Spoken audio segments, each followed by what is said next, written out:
Hello all, welcome to LTX classes. మనం ఈ సిరీస్లో ఆంథ్రపాలజీ ఆన్సర్ రైటింగ్కి ఎట్లా అప్రోచ్ అవ్వాలి, పీవైక్యూస్ని ఏ విధంగా ట్యాకిల్ చేయాలని చూస్తున్నాం. ప్రాపర్ ఆన్సర్ కూడా మనం ప్రొవైడ్ చేయడం జరుగుతుంది, అవునా?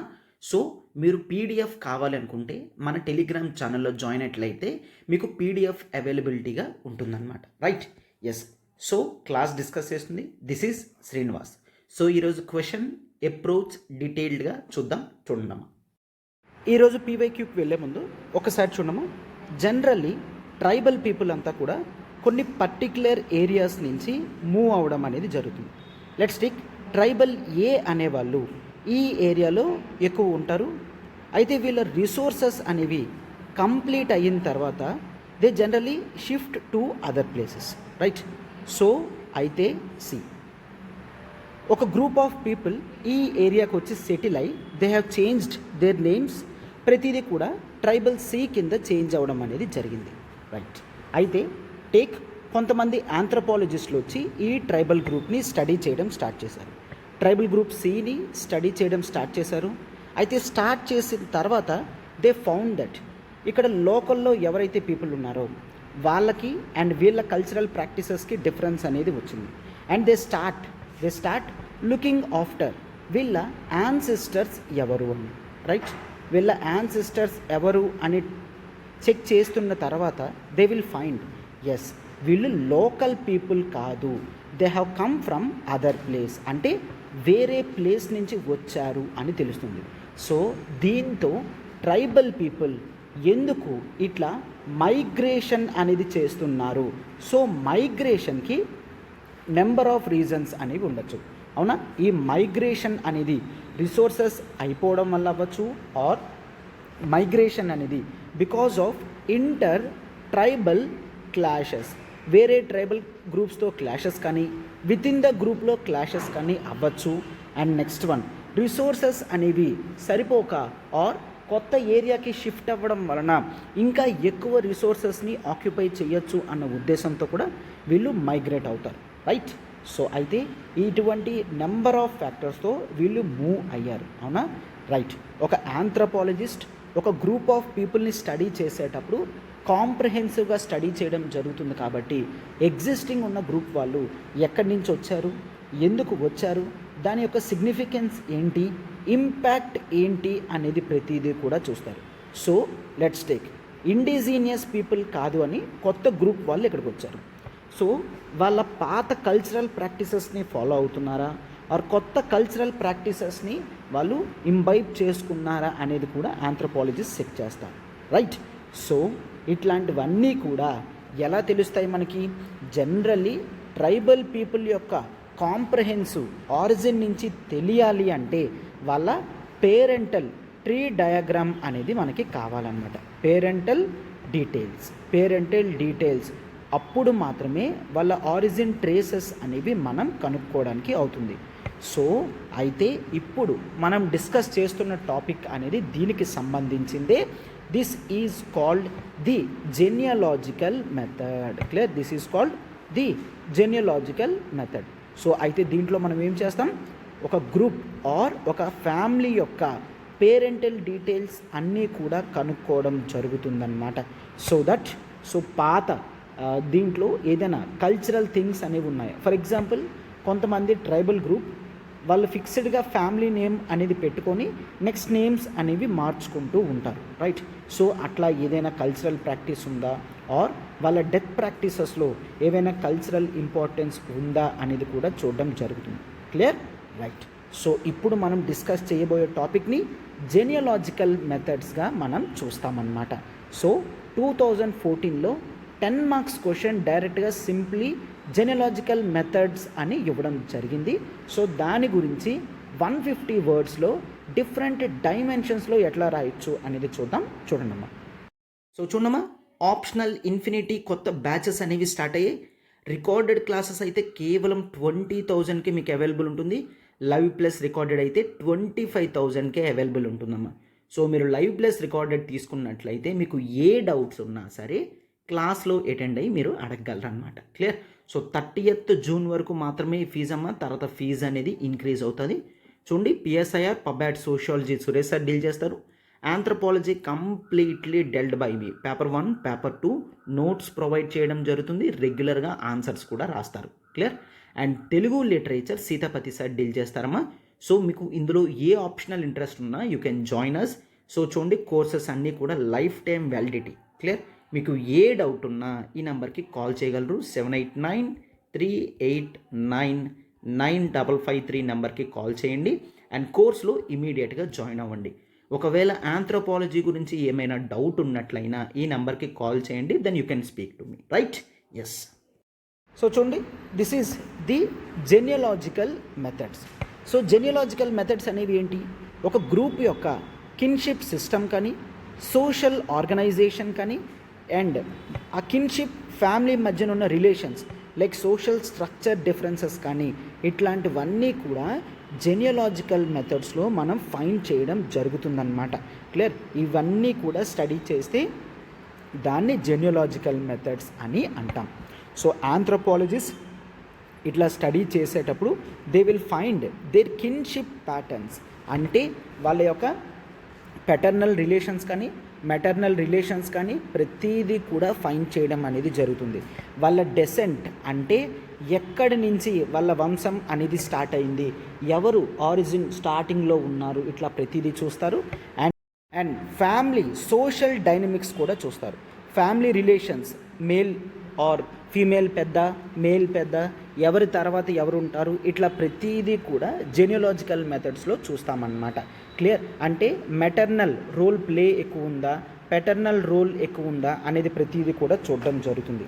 So we shall see the methods of the genealogical studies. ఈ జెనియలాజికల్ స్టడీస్లో డిఫరెంట్ మెథడ్స్ ఏమున్నాయో చూడండి. First one, genealogical interviews. ఏ ఫ్యామిలీ యొక్క యాన్సిస్టర్స్ అనేది మనం కనిపెట్టాలి అనుకుంటున్నామో వాళ్ళ యొక్క ఇంటర్వ్యూస్ అనేది తీసుకోవడం జరుగుతుంది. సో ఆ ఇంటర్వ్యూస్లో మనం జెనియలాజికల్ డేటాని కలెక్ట్ చేస్తామన్నమాట.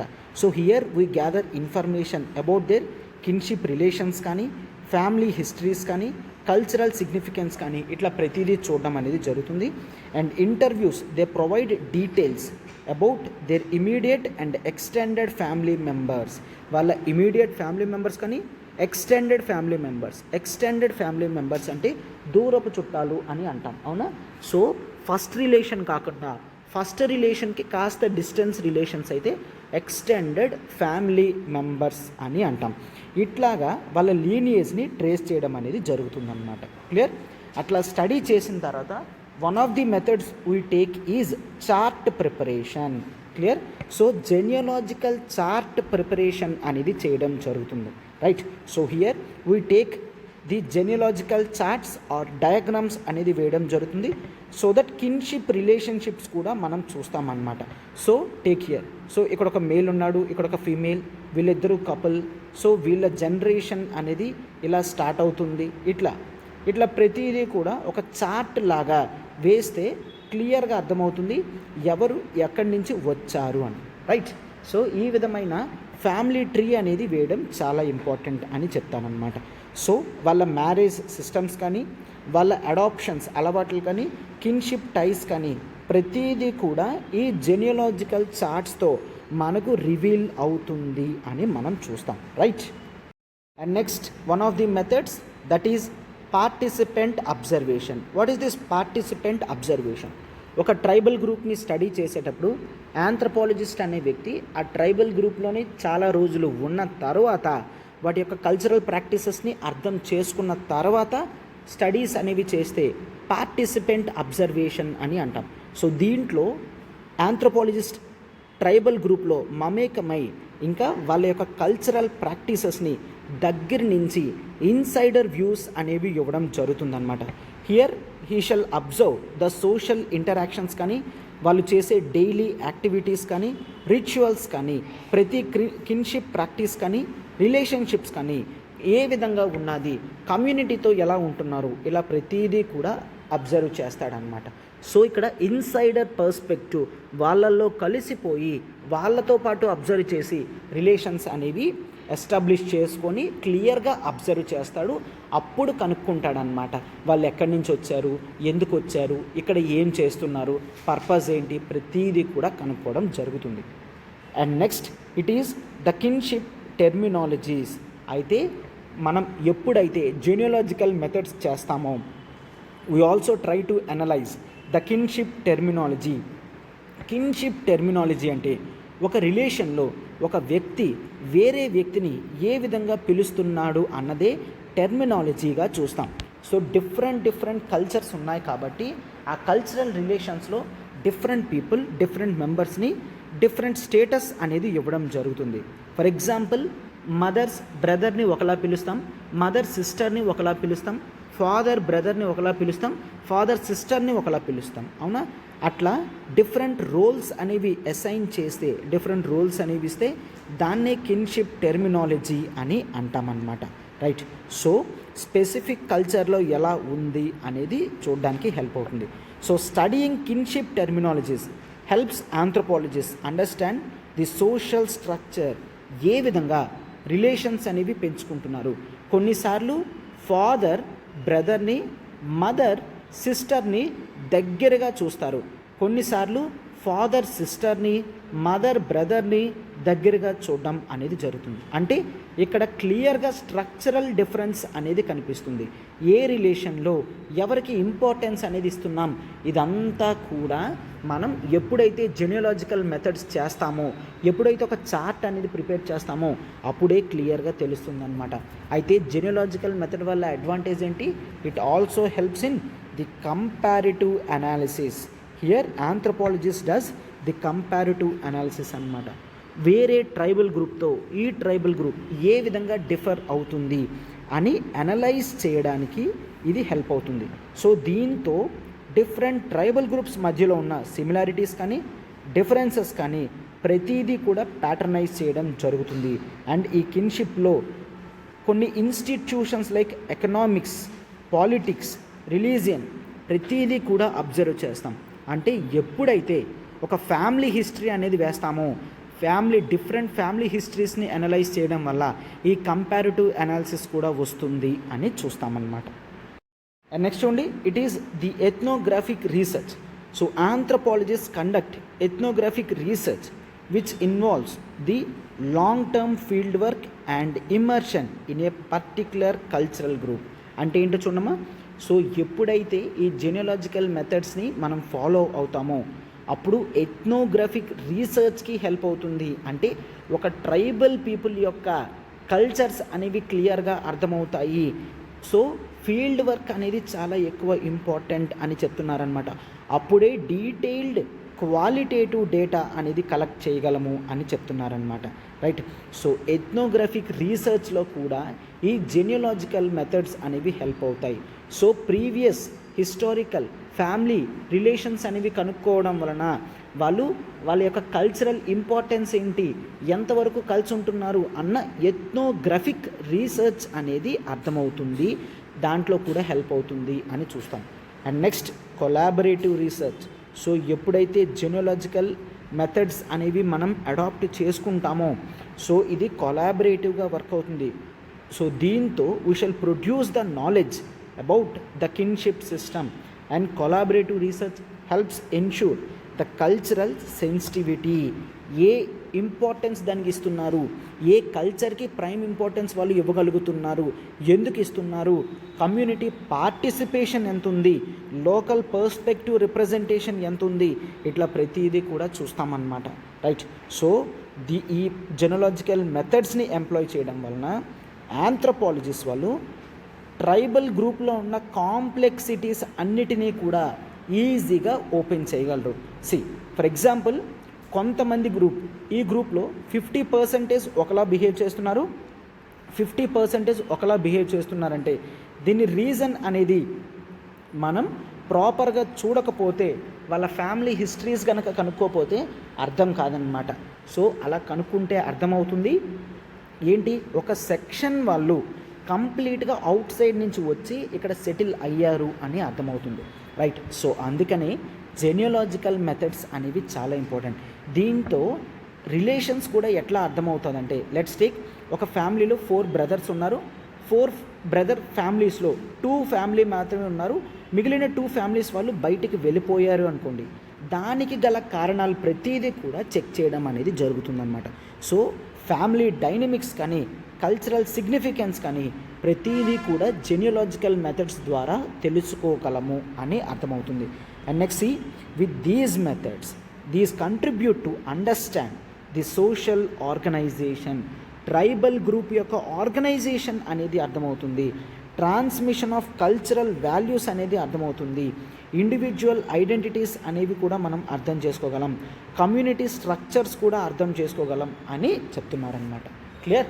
సో ఈ విధంగా క్లియర్గా డీటెయిల్డ్గా మనం ఆన్సర్ అనేది ప్రజెంట్ చేయడం వలన నీట్గా ఇంట్రడక్షన్ అనేది ఇచ్చాము అండ్ బాడీ కన్క్లూషన్తో మోర్ దాన్ 150 వర్డ్స్ ఆన్సర్ అనేది మనం రాసుకున్నాం. రైట్? సో ఇలా ప్రతి ప్రీవియస్ ఇయర్ క్వశ్చన్కి ఆన్సర్ చేసుకోవడం వలన టాపిక్స్ అనేవి చాలా ఈజీ అవుతాయి. రైట్? ఎస్. సో ఒక్కసారి చూడమ్మా, మనకి ఆప్షనల్స్తో పాటు ఆప్షనల్ టెస్ట్ సిరీస్ అనేది లాంచ్ చేయడం జరిగిందని చెప్పాను కదా. మీరు 10,000 పేమెంట్ చేసి even EMI 5,000 per month pay చేసి కూడా స్టార్ట్ అవ్వగలరు. సింగిల్ పేమెంట్ చేస్తే సింపుల్ 10,000 పే చేసి మీరు స్టార్ట్ చేసినట్లయితే ఆప్షనల్ టెస్ట్ సిరీస్ అనేవి మీరు రెగ్యులర్గా రాస్తారనమాట. ఎవ్రీ సండే ఎగ్జామ్ రాయడం జరుగుతుంది. ఫాలోడ్ బై మండే 1-to-1 ఇంటరాక్షన్తో మీరు ఎక్స్ప్లెనేషన్ అనేది వినగలరు అనమాట. క్లియర్? సో ఆంథ్రోపాలజీ కంప్లీట్గా డెడికేటెడ్గా నేనే చూసుకుంటాను. ఈవెన్ మీకు PSIR, pub ad, sociology, Telugu literature test series కూడా అవైలబుల్ ఉంటాయన్నమాట. అయితే చూడండి, ఇవి మీకు లైఫ్ టైం వ్యాలిడిటీ ప్రొవైడ్ చేయడం జరుగుతుంది. సో దట్ రెగ్యులర్గా లైఫ్ లాంగ్ మీరు 1 ఇయర్ ఆర్ 2 ఇయర్స్ అయినా సరే టెస్ట్ అనేవి కంటిన్యూస్గా రావడం అనేది హెల్ప్ చేస్తుంది. సో ఎవరైతే నెక్స్ట్ ఇయర్కి ఆర్ నెక్స్ట్ ఇయర్కి ప్రిపేర్ అవుతారో ఈ ఆప్షనల్ టెస్ట్ సిరీస్ జాయిన్ అవ్వడం వలన రెగ్యులర్ ప్రాక్టీస్ అనేది ఉంటుంది, ప్రాపర్ షెడ్యూల్ అనేది ఉంది. సో దట్ మీరు సిన్సియర్గా డీటెయిల్డ్గా రాసుకోవచ్చు అనమాట. రైట్? ఎస్. నెంబర్కి వెంటనే కాల్ చేసి మీరు జాయిన్ అవ్వగలరు. 7893899553.